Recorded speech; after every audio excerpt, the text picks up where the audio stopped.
They were the most notorious collection of 6 women in English history. Each of their lives were changed when they became the Queen of England, and their lives got significantly worse when they married King Henry VIII.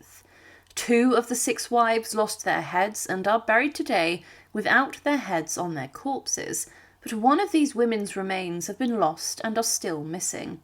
The strangest fate of Henry VIII's wives in death occurred to his final wife, Katherine Parr, whose remains were dug up many times, and someone even tried to dance with them as they were rotting and decaying. In this history documentary, we look at what happened in the centuries after the deaths of these women, and also look at how Henry VIII's coffin was disturbed and how his burial vault was repeatedly opened. To support our channel, please make sure to subscribe.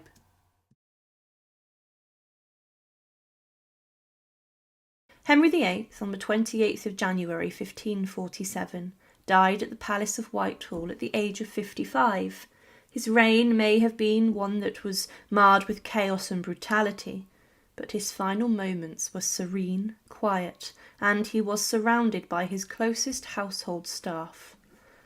On the day before his death, he saw his confessor and priest, and was given Holy Communion, and it's likely that he feared for his soul and feared he would be sent to hell for the executions that he had ordered. Just a matter of days before, he had ordered his final execution, but those who attended on Henry VIII and visited him knew that he would be dead soon. The royal doctors were hesitant to tell him that he was dying, as this technically would be treason, and they worried about their heads. They were concerned Henry would order one final execution of his doctor for predicting his death whilst on his deathbed, but they knew their king and refused to tell him what was happening. The man who told the king he was in the clutches of death was Sir Anthony Denny, the well-liked attendant of the king, and the day before his death he said to Henry, "In man's judgment you are not like to live, and that the king should remember his sins as every good Christian man should do." Henry seemingly accepted his fate and said, "The mercy of Christ is able to pardon me all my sins, yes, though they were greater than they be." It's believed that the king accepted this, and on his deathbed he realised he had committed a large amount of wrong and sins during his time as the king. He was someone who had executed his wives, close friends, and many innocent people. Because of this, many people, including his wives, Anne Boleyn and Katherine Howard, are considered victims of the Tudor monarch.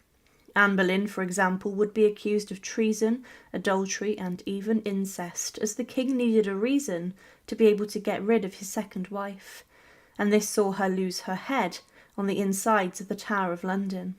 Thomas Cromwell, his close friend, as a fearsome man. However, Henry would listen to his advisers who hated Cromwell, and he too then lost his head on Tower Hill. Archbishop Thomas Cranmer was then summoned to hear the final wishes of the king and to pray for him. His friend Anthony Denny was summoned to get the archbishop, and Henry then went into a deep sleep. Cranmer took hours to reach the king's side because of the icy conditions, and he arrived at midnight on the 28th of January. He then went to the king's side, but Henry was in the final moments of his life. He was struggling to stay awake and was drifting in and out of consciousness, and it was said that at the end there was no master and servant, no prince and churchman, just a priest preparing a departing soul for eternity. Cranmer begged Henry to give a sign that he trusted Christ for salvation, and in response he felt a grip on his hand tighten slightly. It was an evangelical departure, no anointing, no reading of Latin prayers, just a simple acknowledgement of the all-sufficient atoning work of Christ. Cranmer would have been glad of that. At 2 a.m, Henry VIII died. It's not known exactly what killed him, but for 2 days his body then stayed in the chamber, undisturbed, and his death was kept quiet. After the king's death, his body was embalmed inside of his chambers, and this traditionally meant that the body, as a member of the royal family, was cut open and then had the internal organs removed. This was done to stave off decay, and the internal organs were then buried away from the body. This included the heart, intestines and liver, alongside other parts, but this happened to King Henry VIII. It's not known for certain where these internal organs were buried of King Henry. However, the embalming process was key to keeping the king's remains in good condition, but this didn't happen. The embalming was done by professionals and by doctors, and it was done as there was a danger about gases in the body building up. But this led to one of the most shocking stories regarding Henry VIII's burial and body. There were reports that during the funeral procession, the ceremonial procession was so large that roads had to be widened to allow it to pass towards Windsor Castle, where Henry VIII would be buried inside of St George's Chapel. Inside of the large oak coffin was Henry's ever-rested body, and the cavity had been filled with herbs and spices and various other ointments that the body had been washed in. However, the coffin then rested at Sion Abbey for the evening, and because of this the coffin containing Henry VIII's body was left. But during the night there was allegedly an explosion inside of the coffin, and because of this the wood splintered, and it was said that some liquids came out of the king's huge wooden coffin. It was then alluded to that dogs may have even licked at this. However, this explosion did damage the coffin, and there were no reports of the coffin being fixed. The internal structure would have been damaged too, including the lead lining, which aimed to protect Henry's body as long as possible. The king was then buried inside of a small burial vault, inside of St George's Chapel in Windsor. He was buried with Jane Seymour, his third wife. However, Henry VIII's vault was opened a number of times, and it was said that his coffin was in a poor state. He was also interred in the same vault that Charles I was later buried in, and because it was very small when Charles was placed in the vault, the builders and staff had to attempt to move the coffin of Henry VIII, which was said to have been great in its large size. It was then noted that the trestle that the coffin was sat on was broken, and this may have been done by the builders when Charles I was buried. And when the coffin was broken, and because of the sheer weight of Henry's coffin, this may have caused it. Also, it was noted that the outer shell of the wooden coffin of Henry VIII was broken and cracked open, and someone could peer inside and look at the remains of the former Tudor king. At one point, someone even tried to steal one of the bones of King Henry VIII. It was said of this that the sexton did his best to clear the chapel. Nevertheless, Isaac, the sexton's man, said that a foot soldier had hid himself so as he was not discerned, and being greedy of prey, crept into the vault and cut so much of the velvet pall that covered the great body, as he judged would hardly be missed, and wimpled also a hole through the said coffin that was largest, probably fancying that there was something well worth his adventure.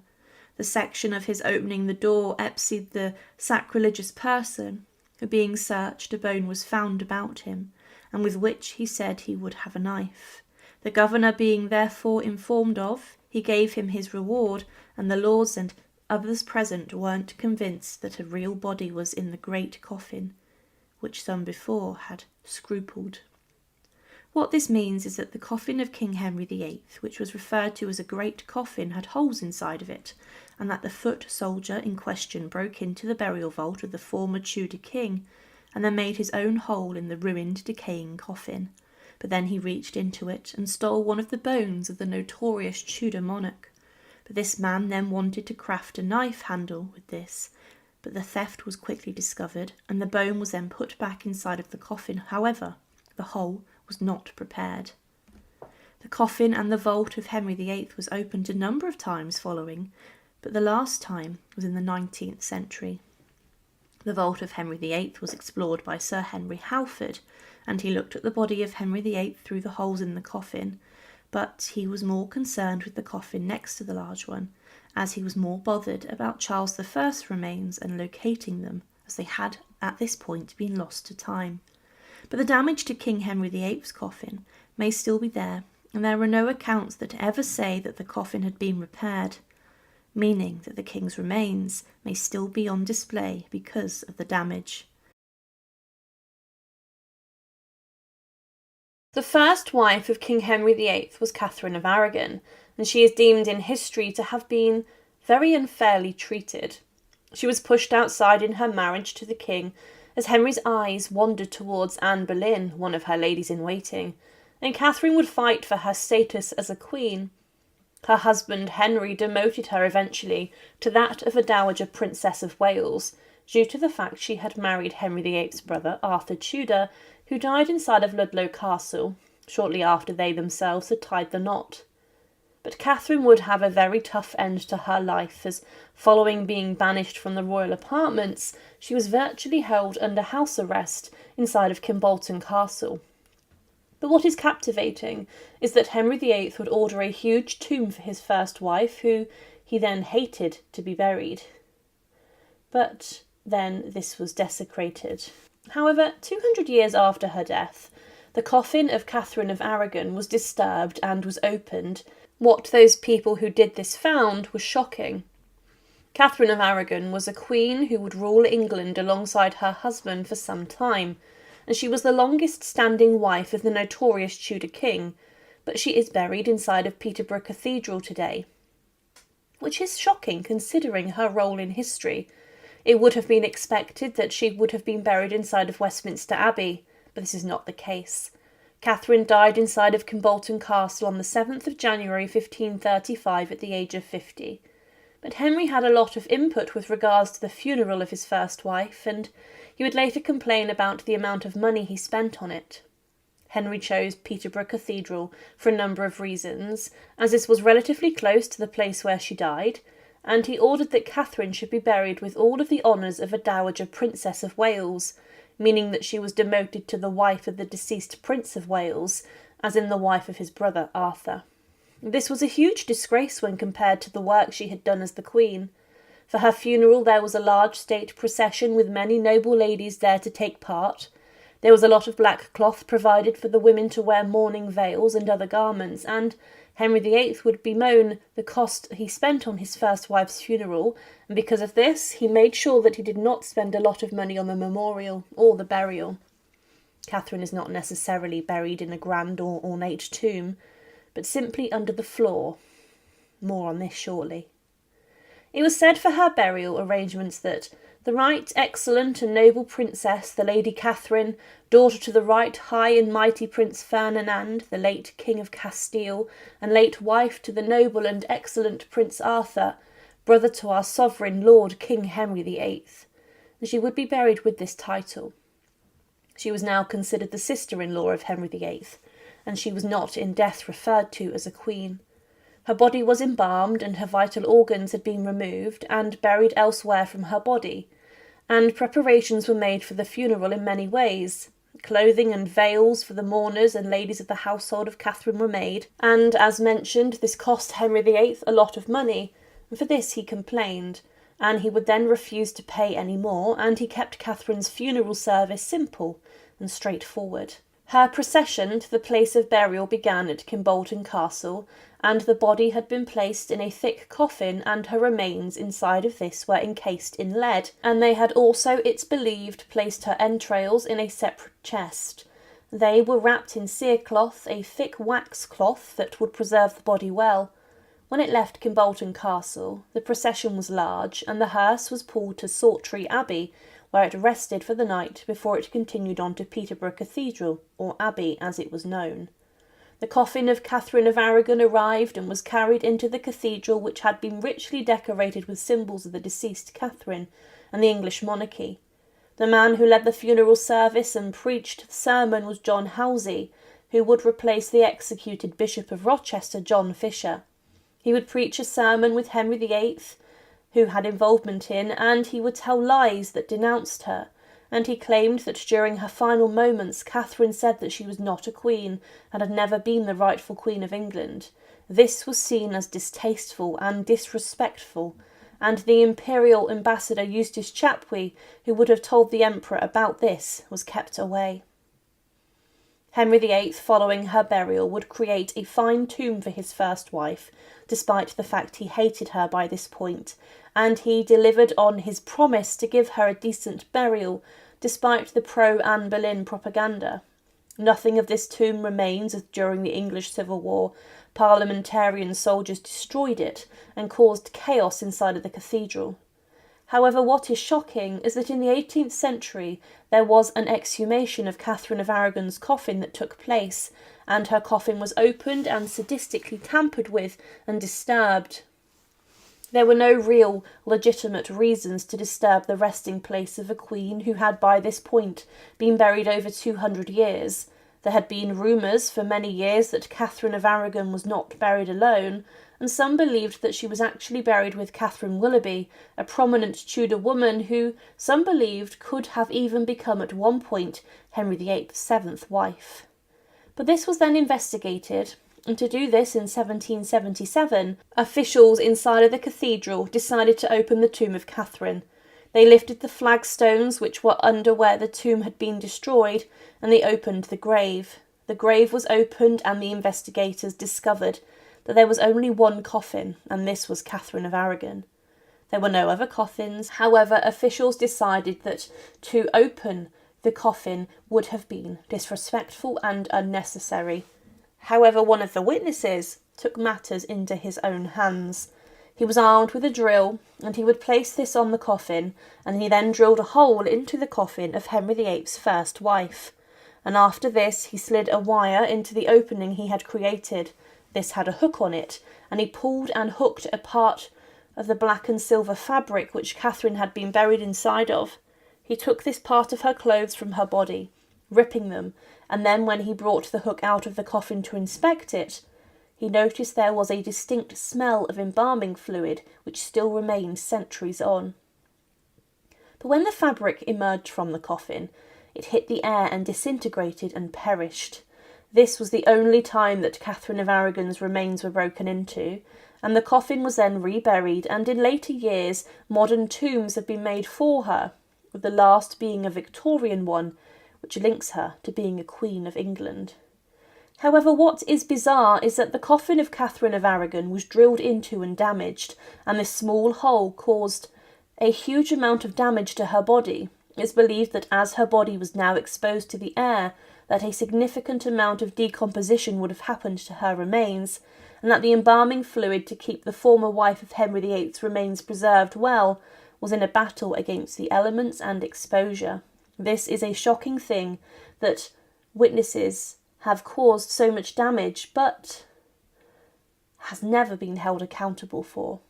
At the end of her life, Katherine of Aragon was held under virtual house arrest, and she would be banished from royal court by her husband, Henry VIII. Henry's treatment of Catherine in her later life was a stark contrast to the early happy marriage that they had, and he was drawn towards younger women at court who he had his eye on. But Catherine would have her coffin broken into by a curious official who caused a significant amount of damage when visiting Catherine's burial place today. You notice there is no huge tomb or effigy of her, just a simple slab that marks her site of burial. Anne Boleyn, though, despite being queen, would spectacularly fall from power and grace, and the king's adviser Thomas Cromwell planned her downfall. And this resulted in Anne being accused of incest, adultery and treason, and she would lose her head inside the walls of the Tower of London. Anne is still buried inside of the chapel of St. Peter ad Vincula at the Tower, but her coffin was broken into during the reign of Queen Victoria, and it was opened. And what those men found was earth-shattering and incredible. On the 19th of May 1536, Anne Boleyn was asked from her apartments inside the Tower of London to come with the Lieutenant of the Tower for her execution. There had been a scaffold made on the north side of the White Tower, and this would become the execution platform where a Queen of England would lose her head. It was groundbreaking and crazy, the thought of the wife of a king being executed for a number of false charges. But this was Henry VIII's way of ridding himself of Anne, a woman who attracted a huge amount of controversy. She walked up to the scaffold gracefully, and when she got there she made a short speech to the witnesses that were gathered. She said, "Good Christian people, I am come hither to die, for according to the law and by the law I am judged to die, and therefore I will speak nothing against it. I am come hither to accuse no man, nor to speak anything of that, whereof I am accused and condemned to die. But I pray God save the king, and send him long to reign over you. For a gentler, nor a more merciful prince was there never, and to me he was ever a good, a gentle, a sovereign lord. And if any person will meddle of my cause, I require them to judge the best. And thus I take my leave of the world, and of you all, and I heartily desire you all to pray for me. O Lord, have mercy on me. To God I commend my soul. The executioner was a French swordsman, known as the Sword of Calais, and Anne had heard his stellar reputation herself. The swordsman readied himself, and Anne knelt on the scaffold. She did not lay her head on the block. The French swordsman took off his shoes whilst his assistant distracted the queen, and with one clean swing of his sharp weapon, the head of Anne Boleyn was taken clean off. Following the executioner collected Anne's gown and walked off with this, along with his weapon, and he then began his journey back to France. Whilst this was happening, the ladies in waiting that had been appointed to Anne Boleyn while she was in the Tower gathered up her body and her head in an oak chest which had previously been used to house bow-staves. They then carried the remains of Anne into the chapel and the small church next to the scaffold, and Anne was buried in a hastily dug grave with very little pomp or ceremony. However, during the reign of Queen Victoria, a historian in 1848 visited the chapel of St. Peter ad Vincula, and he said of this that, "I cannot refrain from expressing my disgust at the barbarous stupidity which has transformed this interesting little church into the likeness of a meeting house in a manufacturing town. In truth, there is no sadder spot on earth than this little cemetery." Over the centuries, the chapel had fallen into a bad way, and the Constable of the Tower, who took the job in 1876, agreed that it was time that important work was to be done to restore the place where a number of queens of England were buried, and also where some of the most influential Tudor figures were also interred. During this work, Queen Victoria stated that she wanted the chapel to be a place which was fit enough to house the remains of queens. The chapel also contained the remains of Henry VIII's fifth wife, Katherine Howard, and when renovation work began on the floor, thousands of bodies were found under it, and it was said that, on removing the stones of the pavement, it was found, as reference to the burial register too abundantly proved, that the resting places of those who had been buried within the walls of the chapel during the troublous times of the 16th and 17th century had been repeatedly, and it was feared almost universally, desecrated. As the Tower of London was not really used as a royal residence or a home for the monarchy anymore, the chapel was not looked after, and it was just seen as a normal parish church where locals would come for services each week. Also, a number of local parishioners were buried in the Tower alongside Anne Boleyn, and it was said that it is true that the bodies of those who had perished on the scaffold or died as prisoners within the walls of the Tower were buried, no doubt intentionally, in some great obscurity.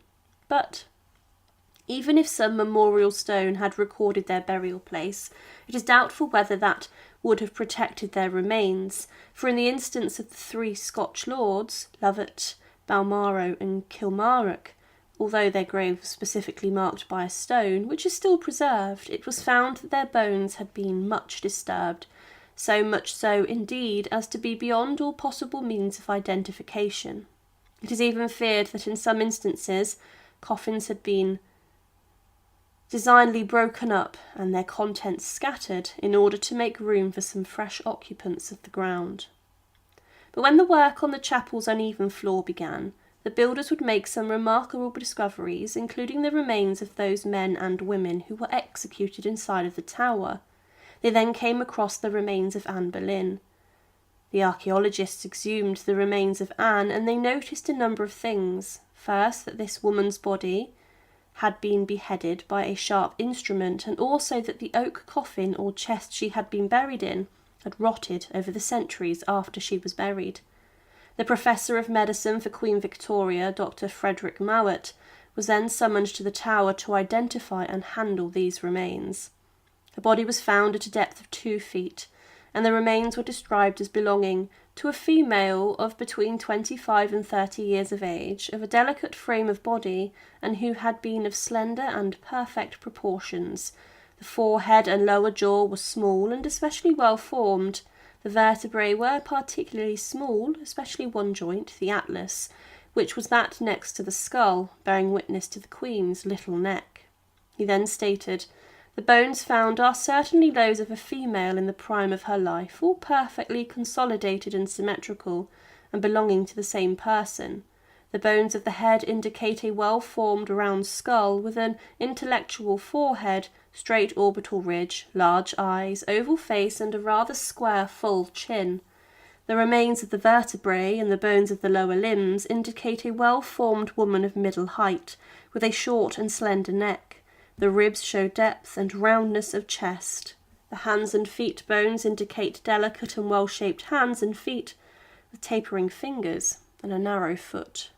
Dr. Mowat claimed that the woman in the grave was around 5 foot to 5'3" throughout her life, and he confirmed that her head had been severed from her body.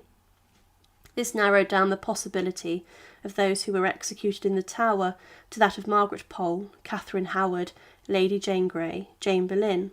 He said that the neck of the woman was characteristically small, which is in keeping with what he knew about Anne Boleyn and her proportions, but the record of burials, which had also been recorded centuries ago, noted also that Anne had been buried roughly in this area.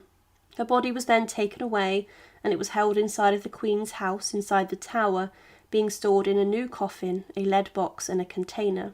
All of her bones and remains were placed in this, and for 5 months they were inside of the Queen's house, until the day came to then bury her inside of a new grave and a burial site back inside of the chapel. On the 13th of April, at around midday, there were 7 men, including the chaplain of the chapel, gathered to witness the reburial of Anne Boleyn. The bodies, along with Anne's, had been identified, and these were also buried in new locations beneath the altar. The men watched as the boxes were buried around 4 inches below the surface, and as careful note was taken as to who was buried where. On top, where Anne was interred today, is a marble decorative tile that marks where she's laid to rest, and she's buried between her brother George and also Edward Seymour, the Lord Protector of King Edward VI.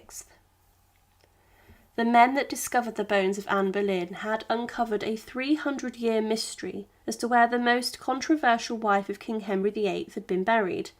The doctor of Queen Victoria was certain that this was Anne, and still today she's buried in the same location. Her coffin had disintegrated and rotted over time, and she was not allowed a proper coffin, one which would have been lead-lined, as she was a queen, but her remains were instead unceremoniously stuffed inside of a repackaged oak box. This was a disgrace for such an important queen, who today is considered a victim of her husband, King Henry VIII. Jane Seymour was a queen who was not as highly educated as the other wives of Henry VIII, but she is considered his most beloved. Jane was a peaceful and gentle woman who was seen as a good match for Henry VIII, who could rage very much. But Henry and Jane were betrothed to each other on the 20th of May 1536, a day following the execution of Anne Boleyn. Jane and Henry had been seeing each other behind the back of the king's second wife, Anne Boleyn, and the pair married on the 30th of May 1536, and Jane was a very different queen as to the other women. She was not crowned because of the plague in London. However, Jane was a strict and formal woman, and she did not lead an extravagant household which brought balance to the Tudor royal court. She was close with Henry's stepdaughters, but Jane did suffer a tragic miscarriage in the Christmas of 1536. However, when she fell pregnant again with the king's child, it would be everything Henry VIII wanted. During her pregnancy, Henry VIII pulled out all the stops for her, and she lived a very quiet life during her latter pregnancy before she entered her confinement in the September of 1537. But Jane gave birth to the male heir, Edward VI, at 2 o'clock in the morning on the 12th of October 1537, inside of Hampton Court Palace. Edward was christened 3 days later, and Jane was not there. But Edward VI was the legitimate son of Henry VIII, and he was so wanted. However, Jane's labour had been very tricky and difficult. It was very long, and it lasted 2 days and 3 nights, due to the positioning of the baby. But following Edward's birth and christening, it was then clear that Jane was not very well at all. Inside of Hampton Court Palace, in the very bedchamber that she gave birth to the next Tudor king, Jane Seymour died on the 24th of October 1537. There were differing causes of her death, including an infection caused from her placenta, or that she may have suffered childbed fever, which was sustained after an infection following giving birth. Others have said that she died from a pulmonary embolism, and Henry VIII was devastated by her death, and he went to Windsor, and the court were mourning clothes, and the king also spent a while in mourning. Henry did not have much involvement in sorting out the funeral proceedings, but he chose that she would be buried inside of Windsor Castle St George's Chapel. This was an indication of the king's grief, as he usually involved himself in planning huge ceremonies. On the 25th of October, Jane Seymour's corpse was embalmed and eviscerated. Her entrails were removed from her body, including her heart, and her heart was actually buried away from her body and was placed under the altar of Hampton Court Palace's Chapel Royal. She laid in state inside of Hampton Court's presence chamber, and her remains were then laid in a lead-lined oak coffin. On the 10th of November, the funeral procession arrived at Windsor at 11 o'clock, and they were greeted at the entrance by the Dean of St George's Chapel and others. 6 pallbearers carried the body inside, and they were met at the high altar by the Archbishop Thomas Cranmer. There were many prayers then made, and the body lay in state whilst the future Queen Mary I kept vigil over it. The following day further masses were sung, and on the 12th of November a huge ceremony was held to lay the Queen to rest with full honours in a burial vault beneath the Garter Chapel, which had been made for her. This burial vault was very small and would not be very big compared to others inside of Westminster Abbey, where royals were held. Following the funeral ceremony, the Queen's officers placed their broken staves of office inside of her grave, and the bells of London tolled for 6 hours. The burial process took an hour, as the vault was then sealed. The period of mourning for court came to an end on February 3rd, 1538, with the king confirming this. However, 9 years later, Henry VIII would also be buried inside of this small vault. When Henry VIII died, there was space inside of the vault for Henry, who had a much larger coffin than Jane's. Hers was dainty and small. It was never planned for Henry VIII and Jane Seymour to lay together at rest for long in the burial vault. There was no tomb or grave marker, but Henry VIII left instructions for he and Jane to be buried in a grand monument and tomb, presumably to be placed inside of Westminster Abbey. However, over the next few centuries, their burial vault would be broken into a number of times. The first time it was disturbed was following the execution of King Charles I in 1649. Charles had lost his head following his trial and the loss of the English Civil War, and because of the worry across England that his remains would be dug up and venerated, Parliament made the decision to bury him inside of the same quiet and small vault as Henry VIII and Jane Seymour. Because of this, the vault lid was lifted, and Henry VIII's coffin was moved, and this broke the trestle it was resting upon, so that Charles could be placed next to Henry. This was a Stuart king being buried next to a king that very much hated the Stuarts, and banned them from ever becoming kings and queens of England.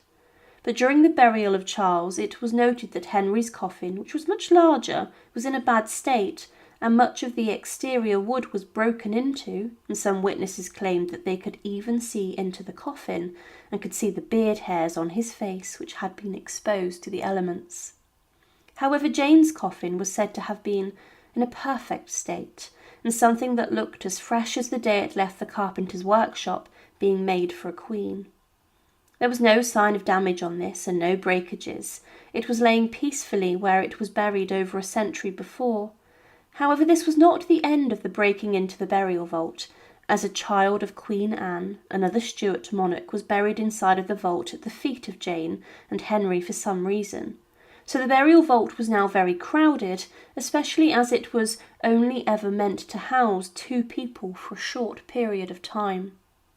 But the final time the vault containing Jane Seymour's remains would be broken into was 1813. There was work being done to the chapel, and a passage was being made for priests to access the new royal vault.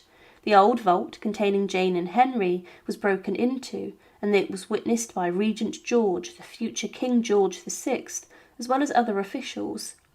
They were looking to confirm whether Charles I's remains were inside of the coffin, and they did this by lifting his coffin and then also looking at the remains. They confirmed the damage to Henry's coffin, and it's believed that no repair work was ever carried out on this.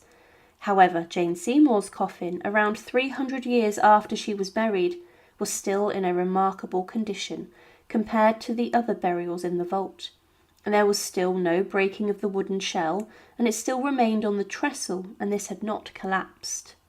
Because of the state of preservation, and also the fact that Jane would have had her body wrapped in cerecloth, a thick wax-covered cloth that preserved bodies very well, it's fair to reach the conclusion that Jane Seymour's corpse could still today be in a very good state, and it may not have decayed almost 500 years on. This is remarkable, considering she was the ill-fated wife of King Henry VIII. Jane Seymour, though, was a woman who was very different to the other queens and wives of Henry VIII. She was a calm and gentle soul, but a woman who did not opt for the frivolity of being a queen. She was practical, and she gave the king his male heir that he greatly wanted. It's not been recorded that specifically Jane's coffin was ever opened. However, it is noted that it was in very good state. But her burial vault was disturbed a number of times, and today it is marked with a simple engraved stone slab saying that she is buried next to her husband, the most notorious King of England, Henry VIII. Anne was a queen who was close with Mary I, or Bloody Mary, as she was known, but when she died in 1557, she was given a huge funeral, and she had been considered in the aftermath of her separation from Henry VIII as the king's sister.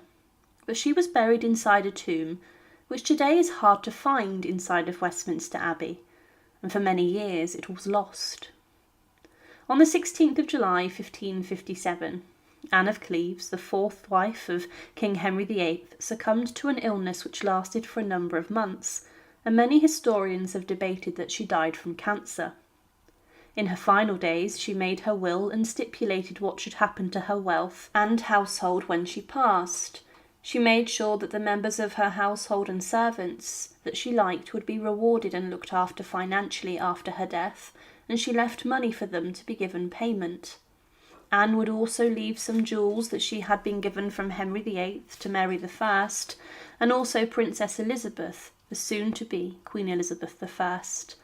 She was a very generous woman, and she also asked for the princess and queen to employ some of her servants inside of their own households following her death so that they would not be without a job. But Anne was very kind, and she was a woman who never had the chance to show her great qualities as a queen. But it was noted that she was very nice, and during her marriage to King Henry VIII, the king didn't value her beauty or appearance, but he did enjoy her company and gentle nature. She was a woman who had been given a lot of financial gain in the settlement following her annulment with Henry VIII, and she was awarded a large number of houses and residences. She was given Richmond Palace to live in, but inside one of these homes, Chelsea Manor, Anne of Cleves died. She passed away a year before Queen Mary I did, and before Elizabeth I came onto the throne. If she'd lived longer, it's possible she may have held a position at court. But Anne, following her death, was allowed to be buried inside of Westminster Abbey, and she was the only one of Henry VIII's wives who was given this honour. She was to be buried close to where the founders of the Tudor dynasty were buried in their vault, Henry VII and Elizabeth of York, the mother and father of Henry VIII.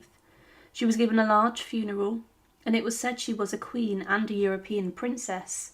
It was said of her funeral that, "On the 3rd day of August, my Lady Anne of Cleves, sometime wife to Henry VIII, came from Chelsea to be buried in Westminster, with all the children of Westminster and many priests and clerks, and the monks of Westminster, and my Lord Bishop of London and my Lord Abbot of Westminster rode together. Many of the prominent politicians of the time attended, and there were 100 torches burning that were carried by her servants. The funeral procession was large and massive, and it was then taken to Westminster Abbey, where her tomb had been prepared and her coffin was then placed into this. Her body was also interred with a cloth of gold laid over her, and following this, the officers of her household broke their staves of office, symbolising their duty was over and done with, and then they threw these into the tomb. Her funeral had been conducted according to the Catholic faith, and she was given the Catholic rites that she wished for, and was buried inside of a tomb on the south side of the high altar. Today, during the coronation of monarchs, Anne's tomb can be seen close to the proceedings, and her monument is a low stone structure split into 3 sections. On it has ornate carvings displaying the initials AC, featuring a crown, a lion's head, and a skull and crossbones on it. It is considered that the tomb was made by a man from her native lands, Theodore Howard of Cleves. However, this was never finished, and the final touches to her burial monument never took place. It's assumed that Anne was buried inside of this tomb, and that it has never really been opened. The tomb today is very easy to miss, and it's not easy to spot inside of Westminster Abbey. You would expect that a wife of Henry VIII would have a large tomb, which would have a number of Tudor symbols on it. However, this is what can be seen on the tomb and coffin of Henry VIII. Mary, Queen of Scots, also had a huge effigy on her tomb, but the tomb of Anne of Cleves is actually found in the peaceful sanctuary area, which is one of the most serious religious parts of the abbey, and as mentioned, the coronation ceremony occurs in this part of the abbey. Part of her tomb can be seen from behind, and this shows the inscription, Anne of Cleves, Queen of England, born 1515, died 1557, and it can be read from standing in the transept. But this area is usually off limits to the public due to its religious importance and as a place where the coronation takes place, meaning that today her tomb is not accessible and it has been lost. Also, what doesn't help is the fact that many other tombs and memorials to different people obscure and hide the tomb of Anne of Cleves. It is also opposite Edward the Confessor's tomb and is overshadowed because of his importance in the abbey. Anne of Cleves was buried within the same walls as her father and mother-in-law. Yes, she never met them, but she is also buried close to her 2 stepdaughters, her beloved Mary I and Elizabeth I. However, during the coronation of Queen Elizabeth II, the tomb of Anne of Cleves was actually built over and overshadowed by a temporary platform that would allow the Queen Mother to witness and view the coronation of her daughter, and she sat on this stand above Anne of Cleves' tomb. This means her tomb was temporarily hidden yet again, and when we personally visited Westminster Abbey, despite much searching, we could not locate the tomb of Anne of Cleves. She was the Queen of England who benefited greatly from her divorce agreement between her and Henry VIII, and she remained inside of England to live comfortably for the rest of her life following the death of Henry VIII. However, Anne could have returned home to Germany, and despite being queen for just a matter of months, she was buried inside the heart of England's Christian worship, and inside a church where many other Tudor queens and important figures would be buried. Her tomb inside of Westminster is very easy to miss, and it shows how important she was and how well thought of she was. Now, Katherine Howard, as mentioned, was the 5th wife to the infamous Tudor king, and she was not married for long. Her uncle was the influential Thomas Howard, the Duke of Norfolk, and he managed to get the young Katherine a place at court. She served in the household of Anne of Cleves, Henry VIII's 4th wife. However, Henry VIII was known for his wandering eye, and he looked to sleep with women in the households of his wives, and his eye was captured by the young Katherine Howard. Her family were given huge amounts of land and wealth, and the young Katherine allegedly began to sleep with the king. and her family members encouraged her to do this, which was disgusting. Catherine was also given many gifts and expensive jewels, and the king even referred to her as the very jewel of womanhood. And she had also been described as delightful. The king himself was many years older, over 30 years older in fact. But after Henry VIII had annulled his marriage to Anne of Cleves, he asked for Katherine Howard's hand in marriage, and the teenager married the king on the 28th of July 1540, on the very same day that the king's close friend and chief adviser Thomas Cromwell was executed upon Tower Hill. Catherine was too young and carefree to be involved in matters of state and government, and following the marriage the couple went on honeymoon, but the marriage was doomed from the very start. Before the marriage, it's believed that Katherine Howard was in some form of relationship with the king's favourite courtier, Thomas Culpeper. He had succeeded to the Queen's affections and continued to, despite the marriage, and this was a very dangerous thing. Despite being married to Henry VIII, Culpeper and Catherine continued to meet up in private, and they exchanged love letters, and allegedly they had a physical relationship behind the king's back. Thomas Cranmer, the Archbishop of Canterbury, investigated the rumours around court about this and discovered one of the love letters written by the Queen to Culpeper. Cranmer then informed the king whilst he was praying inside of the Chapel Royal in Hampton Court Palace, and he was informed that his wife was committing adultery behind his back with his close friend. Catherine was then held under house arrest and was later transferred to the Tower of London. She would have known that this was a site where her predecessor, Anne Boleyn, Henry VIII's second wife, lost her head, and she knew that this would be her fate, the fate that would one day greet her. Before this, Thomas Culpeper and another man linked to Katherine Howard, Francis Derham, were executed upon Tower Hill, and their heads were placed above London Bridge on a pike, and it's claimed that Catherine on her journey to the Tower passed under the heads of her former lovers, and that she screamed. And she was then taken into the infamous prison and fortress by barge through Traitor's Gate, the entrance where many notorious prisoners would enter the Tower. Arrangements for her execution were then undertaken, and she had been sentenced to death by an Act of Attainder, this being a law which allowed Henry VIII to do what he pleased, and Catherine did not face trial, as this could have brought more shame to the king. The execution of Katherine Howard was scheduled for 7 a.m. on the 13th of February 1542, and the evening before, the young woman then practised laying her head upon the executioner's block, to make sure that she could do it in a way that the executioner would only need one swing of the axe to take her head off. The following morning, Katherine Howard, the young teenager, was then taken to the execution scaffold, walking towards Tower Green and the White Tower. And on the scaffold she claimed that she deserved to die, and that she deserved 1,000 deaths for her betrayal of the king. The executioner took her head off in just one swing of his axe, and Henry VIII would then have his vengeance.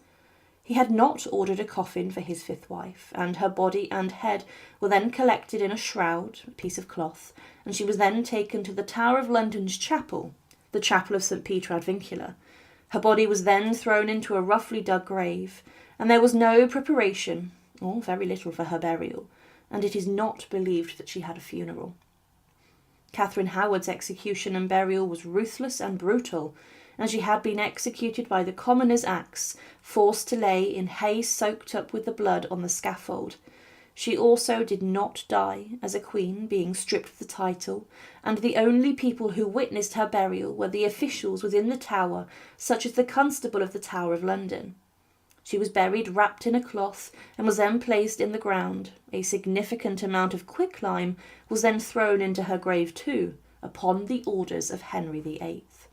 This was ordered as the king wanted to dissolve and decay Catherine's remains and body quickly, and he wanted to wipe her off the face of the earth, as if she had never even existed at all.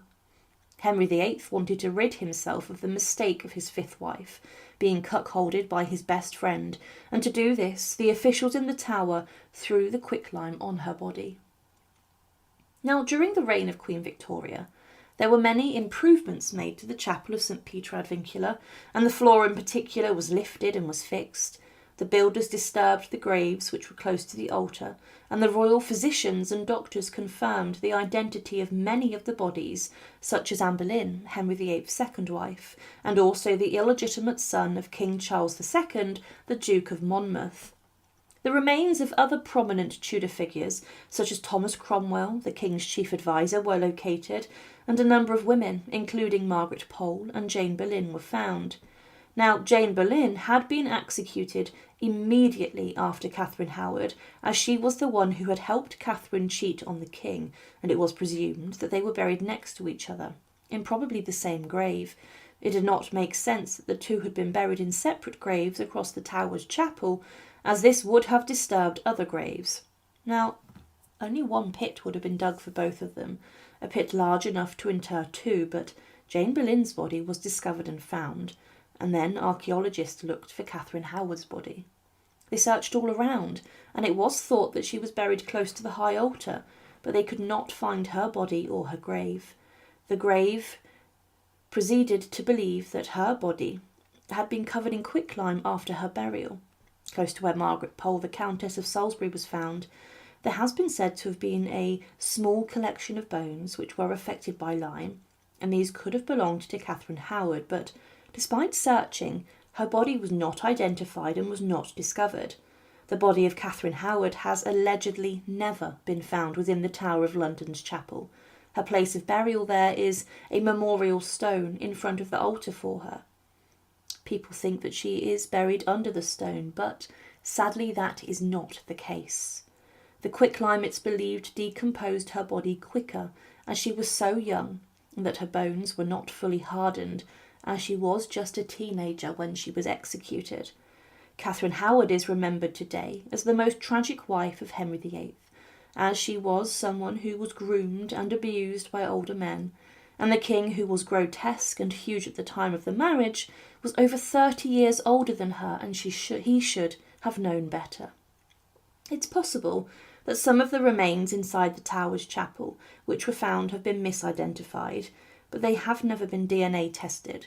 But if this occurred, then it could confirm if Catherine's body is still lying under the floor of the chapel inside the Tower of London.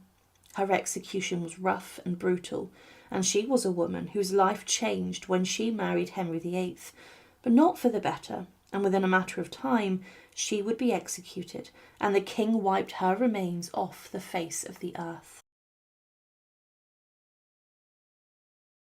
Katherine Parr was believed at the time of the Tudor period to have been a too radical Protestant, and many inside of Henry VIII's government believed she was leading the king down a path of more ruthless religious changes, and she was not the most popular woman. She was a woman who had married before, and Henry's final wife was very different to his other wives, and she was more of a scholar than a doting wife. She married Henry VIII inside of Hampton Court Palace on the 12th of July 1543, and was made the first Queen of England, who was also made the Queen of Ireland. She was the Queen up until Henry's death, and she had throughout her life even acted as the regent whilst the king was away in France. She involved herself in educating the future Elizabeth I. However, after the king's death, Katherine Parr fell in love again with Thomas Seymour, the first Baron Seymour of Sudeley, and he was sniffing around for more power. The pair had a long history together, and Seymour saw his opportunity to marry the new Dowager Queen as a way of getting closer to the throne. His brother Edward Seymour was made the Lord Protector of Edward VI and the chair of the boy king's Regency Council, and Thomas Seymour was very jealous about this. Edward Seymour was now acting almost as a king. However, Katherine Parr and Thomas married in secret, but when the information about this came to light, there was a huge scandal. Catherine's actions in accepting marriage so shortly after Henry's death was seen as shameful and disgraceful, and Edward VI was not impressed with this, and Katherine then joined forces with her new husband to take on Edward Seymour. However, despite never being pregnant before or having any children, She became pregnant with Seymour's child, and at the time childbirth during the 16th century was incredibly risky. It could be a death sentence for a woman, and Catherine's risk was heightened as she was slightly older. Complications could have been fatal. At the time, she was living inside her husband's castle, Sudeley, and she continued to help educate Lady Jane Grey, the 9-day queen, whilst being pregnant. But then she entered her bedchambers to give birth to a daughter, who arrived on the 30th of August 1548. But Katherine Parr never recovered from childbirth, and on the 5th of September she died inside of her rooms days after giving birth. After her death, Thomas Seymour left his castle, and the funeral was arranged, and it would become historic, as it was the first fully Protestant service to occur across England. The chief mourner was Lady Jane Grey, and Catherine's body was embalmed inside of her bedroom by physicians, and it was then taken inside of the chapel, St Mary's Chapel, next to the castle, and she was prepared for burial. She was to be buried in a huge ornate tomb that was made for her, and was then placed on the north side of the chapel, and on this tomb was an effigy of Catherine, and it had a Latin inscription on the bottom of it. However, Katherine Parr's remains were disturbed many times over the following years, and her coffin was shockingly broken into. In 1642, the tomb of Henry VIII's sixth wife was destroyed during the English Civil War, as Roundhead forces of Parliament's army smashed up the chapel and desecrated her monument as she stood for monarchy. However, her body was also disturbed, and the grave was smashed to pieces and dug up, and it was said that "There is in the castle a godly fair church. Here they dug up the graves and disturbed the ashes of the death. They break down the monuments." However, in 1782, a number of people arrived at Sudeley, and a group of ladies who had an interest in history wanted to find the remains and tomb of Katherine Parr. Inside of the chapel, they found a block of alabaster marble in the north wall from her tomb, and some men dug underneath it, and they came across the lead-lined coffin of Henry VIII's sixth wife. These group of people then opened the coffin, and what they found was remarkable.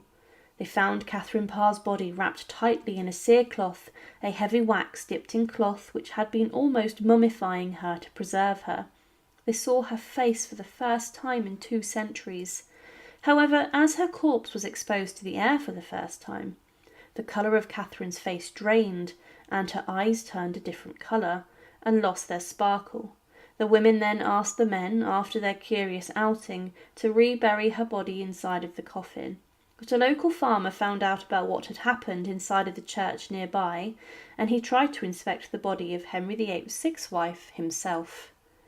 It was said that, in the summer of the year 1782, the earth in which Q.K. Parr lay interred was removed at the depth of about 2 feet, or very little more. Her leaden coffin, or coffin, was found quite whole. Mr. Lucas had the curiosity to rip up the top of the coffin, expecting to discover within it only the bones of the deceased. But to his great surprise, he found the whole body wrapped in 6 or 7 cerecloth linen, entire and uncorrupted. His unwarranted curiosity led him to make an incision through the cerecloth, which covered one of the arms of the corpse, and the flesh of which at the time was white and moist. He made an incision and uncovered one of the arms, and he said that the flesh was white and moist, and he also cut off a few locks of the Queen's hair, as well as some material from her cloth and dress which was buried in.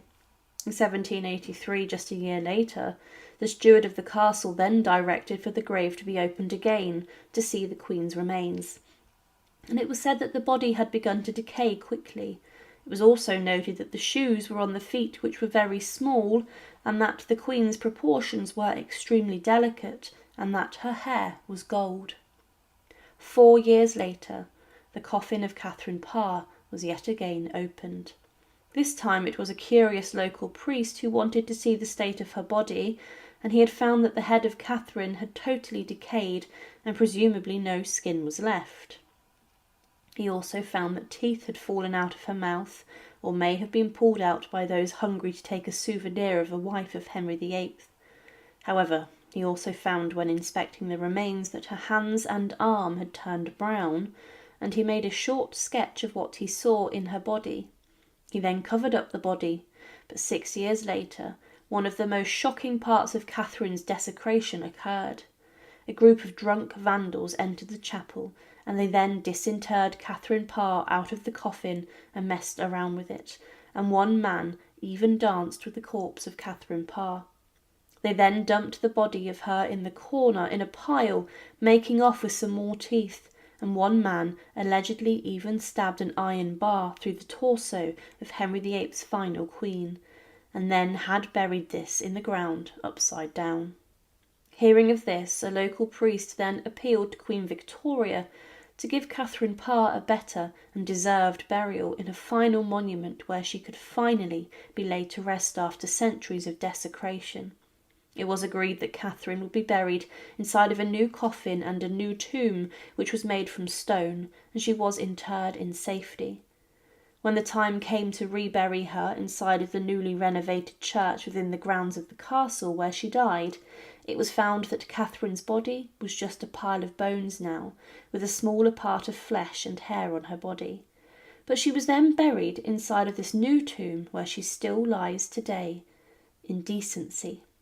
The horrific story of those people who opened the coffin of Katherine Parr were a mix of criminals and curious, and she was in death not given the respect that she deserved, but she is a woman who is considered a survivor of the brutal reign of Henry VIII, but she could have experienced execution herself. But what happened to her coffin over the centuries was shocking and barbaric.